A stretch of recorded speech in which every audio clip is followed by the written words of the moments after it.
The little bell above the door chimed softly as Ethan Miller stepped into the small bakery on Maple Street.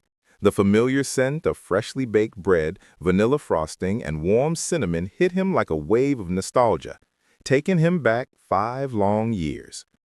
5 years since he last saw her. 5 years since everything fell apart. Ethan wasn't the same man anymore.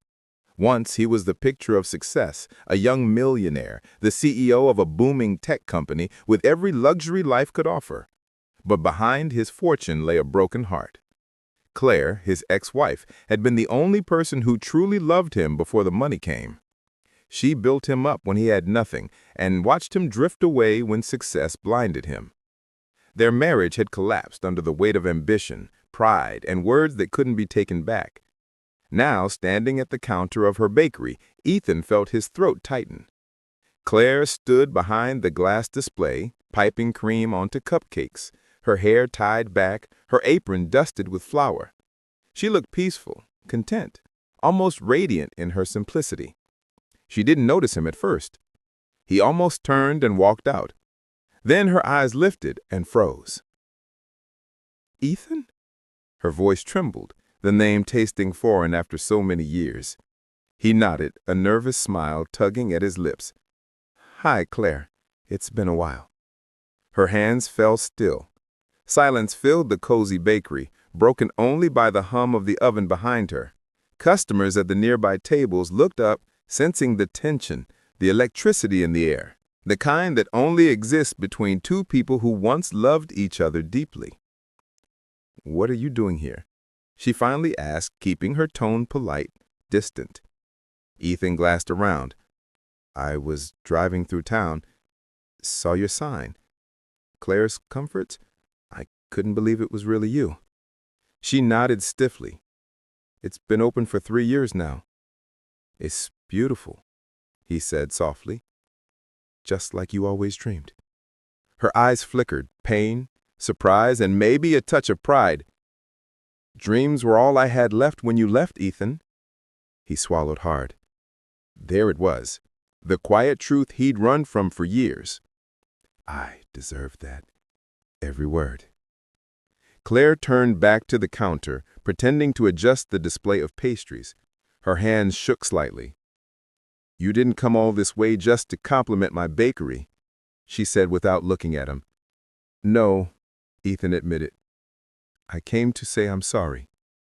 She froze again. The words hung between them like fragile glass, too delicate to touch. "I was stupid," he continued, voice breaking.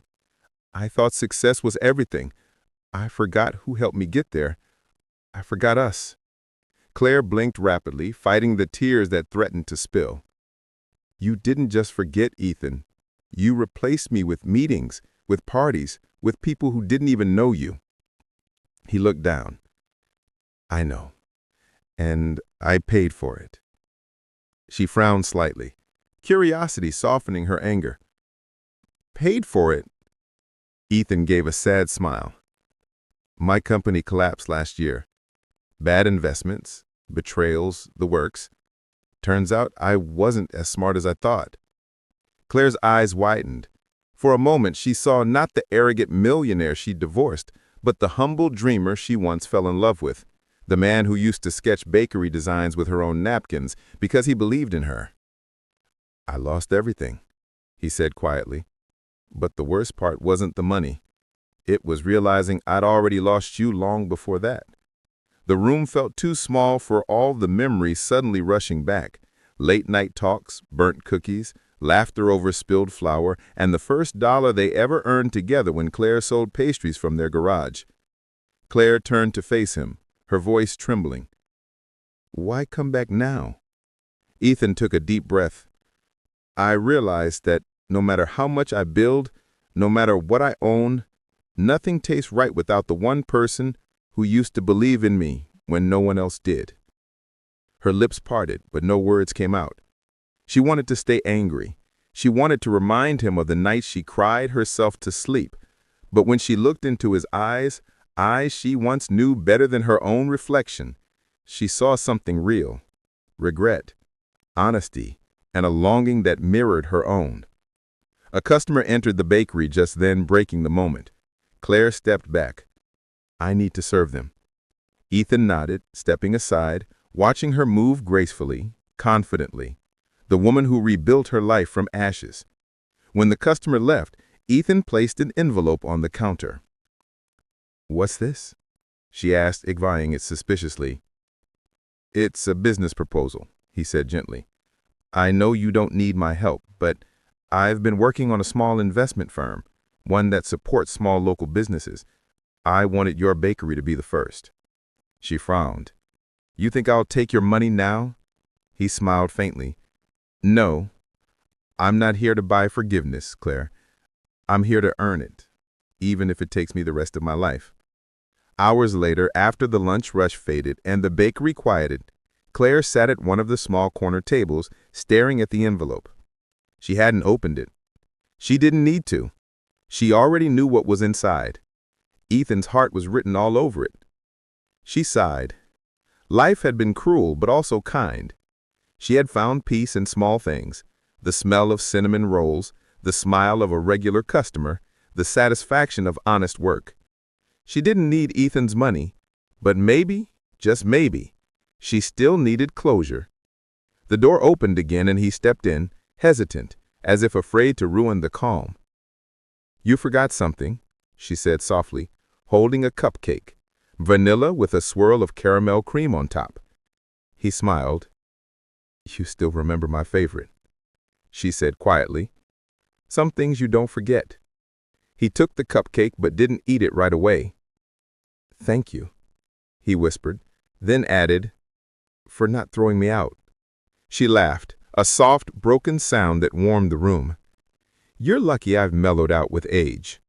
He grinned, and for a brief moment it felt like time had turned back, like they were young again, sitting in their tiny kitchen, planning a future full of hope. "Ethan," she said after a long pause, "I can't promise things will ever go back to what they were. I don't expect them to. I just want to be part of your life again, even as a friend, or a silent partner, or a man who shows up every morning just to buy a cupcake." Her eyes softened. "You'd get tired of cupcakes pretty fast." He looked at her, voice low. "Not if they come with forgiveness." For a moment, silence filled the air, but this time it wasn't painful. It was filled with something tender, something healing. Then she did something that surprised them both. She reached out, took his hand, and said quietly, "Maybe we start with coffee." Ethan's eyes brightened. Coffee sounds perfect. Weeks passed. Ethan became a regular at Claire's Comforts. He never missed a morning, always arriving early, sitting by the window, waiting for her to bring his order: one caramel cupcake and a black coffee. They talked about life, regrets, and little things that didn't hurt anymore. Slowly, walls began to crumble. She smiled more. He laughed more. And without realizing it, the bakery became their meeting point between what was and what could be again. One rainy afternoon, as Claire was closing up, Ethan stood at the counter holding an old, slightly torn photo. Their first bakery sketch from years ago. Two hearts drawn in the corner with the words, "Someday, our dream." Claire smiled, tears glistening. "You kept this?" He nodded. "Through everything."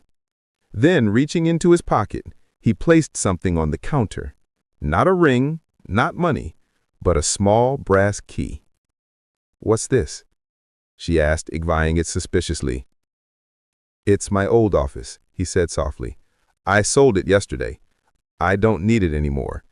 I thought maybe we could open something new. Together." Claire stared at the key, a symbol of surrender, of humility, of new beginnings. For the first time in 5 years, she stepped around the counter and hugged him. It wasn't a romantic embrace, not yet, but it was filled with forgiveness, warmth, and the quiet promise of a second chance. When she finally pulled back, she whispered, "You're late, Ethan, but not too late." He smiled through tears. "Then I'll spend the rest of my life being